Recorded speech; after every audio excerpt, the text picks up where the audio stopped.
నమ్మకానికి అమ్మ వంటిదంటూ ఊదరగొడుతున్న welfare group సంస్థపై సీబీఐ సోదాలు కలకలం సృష్టిస్తున్నాయి. జార్ఖండ్ హైకోర్టు ఆదేశాలతో రంగంలోకి దిగిన సీబీఐ కీలకమైన డాక్యుమెంట్లను పరిశీలించింది. అయితే ఈ కేసుతో తమ సంస్థకు ఎలాంటి సంబంధం లేదంటున్నారు వెల్ఫేర్ ఎండీ మల్ల విజయ్ ప్రసాద్.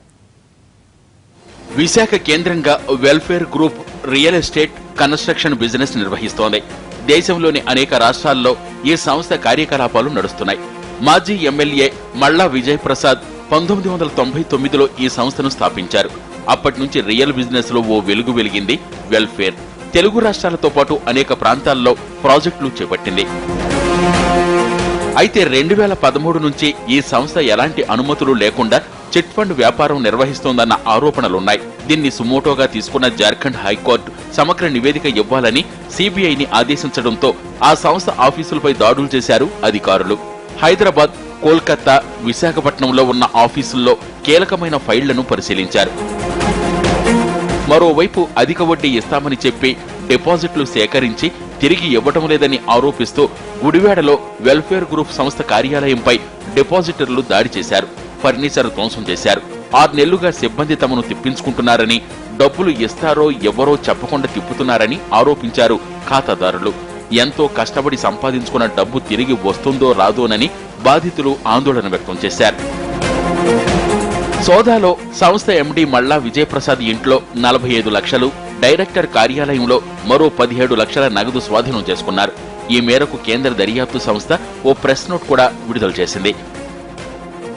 సీబీఐ సోదాలపై మల్లా విజయప్రసాద్ తీవ్రంగా స్పందించారు. ప్రజల సొమ్మును చిట్ ఫండ్ కంపెనీకి మళ్లించారన్న అభియోగం సరైంది కాదంటున్నారు. అసలు వెల్ఫేర్ సంస్థకు చిట్ ఫండ్ వ్యాపారమే లేదన్నారాయన. ఇప్పటికే కోర్టుకు అన్ని వివరాలు తెలియజేశామన్నారు. పబ్లిక్ రిలేటెడ్ ఆర్గనైజేషన్స్ డ్యామేజ్ అవ్వకుండా ఈ కంపెనీల మీద కొన్ని వేల కుటుంబాలు ఆధారపడి ఉన్నాయి అన్న దృష్టితో మీరు నిర్ణయాలు తీసుకుంటే బాగుంటుంది అనేది నా యొక్క అభిప్రాయం. First of all. Second one is ఈరోజు జరిగినటువంటి విషయం. జార్ఖండ్ హైకోర్టు కొదర్మా అనే ఒక బ్రాంచ్లో చిట్ ఫండ్ వ్యాపారం చేస్తున్నామనే అభియోగంతో సుమోటోగా 2013లో కేసు నమోదు చేశారు.